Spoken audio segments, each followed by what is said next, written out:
Hey everyone, it's Cole from A+ Power Sports. Today we're going to compare the Kawasaki Ridge XR HVAC model versus the Polaris Xpedition Northstar and the Polaris Ranger XP1000 Northstar. Let's check it out. Alright, let's first start by comparing the Kawasaki Ridge versus the Xpedition. So first things first, Kawasaki came in really hard in 2024 because Polaris had their Xpedition model already out, and this is the trail king in the HVAC world for power sports vehicles. So Kawasaki came in with the Ridge and they said, we're going to make a vehicle that's better than the Xpedition, and it's an all-around trail and farm vehicle. And I want to talk about suspension first because that's very, very important when we're looking at an actual off-road vehicle that's going to be designated on the trail. So let's check that out. So looking at the front of the Ridge, we can see that we have our double wishbone A-arm suspension on the front. This is traditional, so that means we have straight A-arms right here. They're not arched. Now looking at our suspension on the Ridge, we have a Kawasaki brand shock on this, and this is just your regular coil spring and manual adjustment right here where you actually have to get a spanner wrench out and adjust the suspension. Let's look at the Xpedition and just show you the differences right there. At the front of the Xpedition, we can see that we have, again, wishbone A-arms up here, but we actually have arched A-arms on the front of it. So we have ground clearance all the way from this point all the way to the side. So we're getting maximum amount of usability out of our suspension travel and ground clearance on this one. So talking a little bit about ground clearance and suspension, the key details with this is suspension on off-road vehicles makes all the difference in the machine. So Kawasaki came in hard saying they have a machine that's going to compete with the Xpedition. I don't see where it can compete with the Xpedition. It's still in its own league at this point. No other brand has came out with another vehicle to compete with the Xpedition, and just simply this doesn't cut it because of its suspension. If you're a new rider to the off-road world, if you don't have good shocks, you're going to be bouncing around all day having a terrible time. You go for a ride in this Xpedition, you'll feel it right away, just even on a blacktop parking lot, how smooth this vehicle rides and how tight the suspension is. Kawasaki doesn't have sway bars on the front, so it gets a little bit of a tippy feel to it, where the Xpedition has front and rear sway bars, which keeps the whole machine planted on the ground. You don't get that wishy-washy feel. So I'm not going to compare these anymore because the Xpedition just takes it for miles. It's more compared to the Ranger XP Northstar 1000. So let's look at what it really is and we'll compare those. The Ridge XR versus the Ranger XP 1000 Northstar are the two most comparable ones between Kawasaki and Polaris. We're going to check out the key differences and show you the difference. With the straight A-arms at the front of the Ridge, we have 13.8 inches of ground clearance at the front. The Polaris Northstar Ranger 1000s also have straight A-arms on them, but we have 14 inches of ground clearance, really similar, so they're comparable to each other for ground clearance. Polaris Ranger runs a similar style suspension as the Ridge, but in the front and the rear they have sway bars, so this keeps the actual Ranger planted the whole time. Whether there's a high load capacity in there or running down the trails, it keeps the front end of the vehicle from getting that tippy feel. Right out of the box, we have a HD front bumper. Polaris installs it for us already. We have a nice 4,500 pound winch with auto stop technology. So snow plowing is what I'm getting at here, but snow plowing, when you have this hooked up to your plow, Polaris has a cool feature where you hold the in button, it stops when it gets this far. It can't keep pulling this metal hook through the fair lead and hurting things in the end. But big front bumper, we have options for auxiliary lights. Our snowplow from Polaris hooks right into this knob down here, and so we don't have to take up ground clearance by adding different plow mounts and frames to the vehicle. It bolts right to the, it hooks up right to the plow. No bolting or anything, it pops off in 2 seconds. At the front of the Ridge, yes, it comes with a bumper from the factory. It is not an HD bumper. There's not a lot of protection this provides. No winch from the factory. There is a winch mount plate, so you can put one on, but that's an added cost. And then snow plowing with this vehicle, they don't have a plow mount system like Polaris where it just attaches to it. You actually bolt a frame and mount to the bottom of the frame on the vehicle, losing ground clearance. So since these are both realistically farm vehicles that can go on the trail, where it's 80% of the time it's going to be working around a house, a farm, 20% of the time it's going to be okay to drive on the trail. But turning radius is a really big thing in the off-road world, especially working around different barns or getting through tight, twisty, windy trails or woods. Ranger has a 13-foot turning radius, and the Ridge has a 15-foot turning radius. So that extra 2 feet makes a big difference in tight spaces. Let's talk about horsepower. The Kawasaki Ridge has a really impressive little engine. It's an inline 4-cylinder making 114 horsepower, whereas the Ranger is a 2-cylinder twin next to each other making 82 horsepower. So way different in horsepower ratings, but when you actually drive them, they feel very similar to each other. But Kawasaki takes cake for horsepower. 2,500 pound towing capacity with a 2-inch receiver right from the factory. Pretty standard in the UTV world.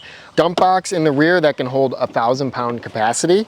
But what I want to note is how tall this is. So it's about the height of my hip right here. Let's check out the Ranger.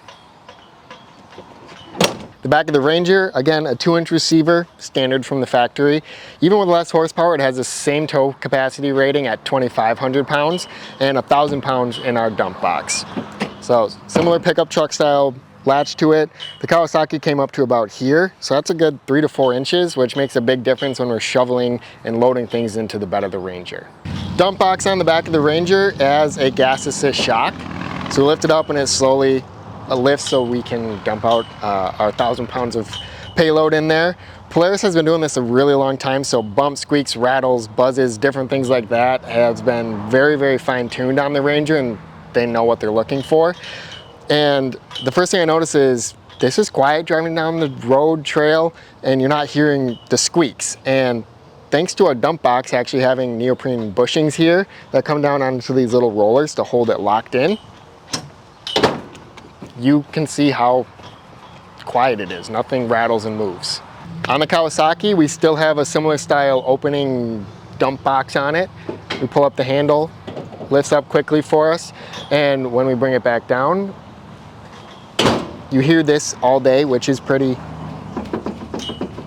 rough. You just hear the squeaks and rattles in this machine. Polaris Ranger doors open from the front, so really quick and easy to get inside of the cab. And you'll notice that we have a 3-row bench, so you can very easily fit 3 full-size adults in it. The Ridge has automotive style opening doors, so from the rear. Negative to this is I have to walk around the door to come inside and get up into the cab.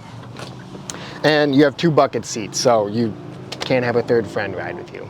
Something that I noticed right away when I got inside the Ridge is it has really tall seats, so getting up from the ground, climbing into the machine takes a little bit more effort compared to Polaris, but I'm not very tall, I'm only 5'10", but when you get in here, if I was any shorter, my feet would be dangling. They have the seats raised so high, and they have a lot of padding, which is cool, not having great suspension, but makes it difficult to actually use it as a work vehicle, getting in and out multiple times throughout the day.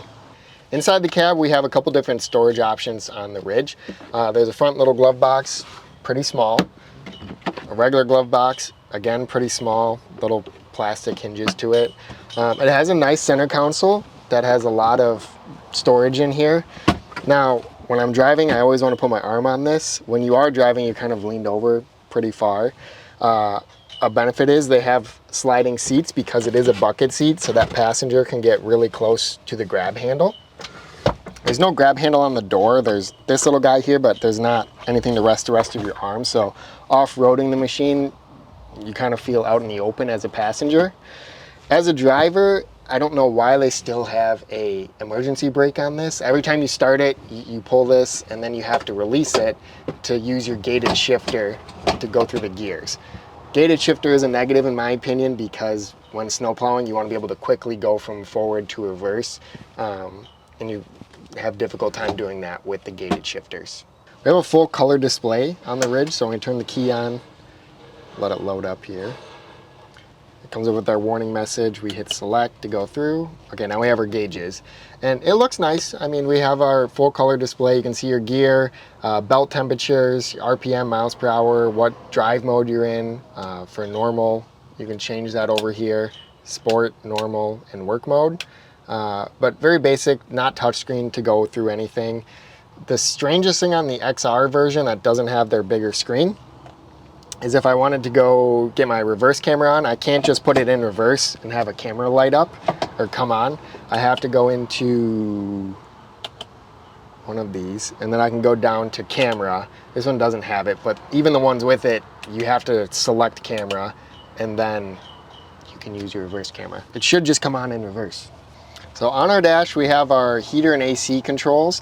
I like that they let you adjust your direction of airflow, so you can turn it on defrost only, down by your feet, by your face, just like a car. AC button, fan speed, and your control.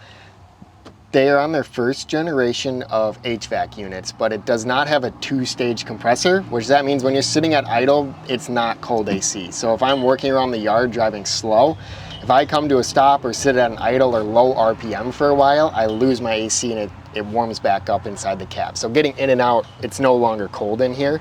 That was a negative. 2-wheel drive, 4-wheel drive, and 4-wheel drive lock. 2-wheel drive is your limited slip rear differential, so you shouldn't really rip up your grass a whole lot. 4-wheel drive is limited slip in the front and the rear, I believe, so we don't have true lock. You have to actually click it into lock. You hear the electronic solenoid lock your front differentials in. A little bit more messing around compared to Polaris. Tons of different knockout switches down here, 12-volt power in this and inside of our glove box. Let's look at the door on the Ridge. There's no areas for cup holders or storage on it.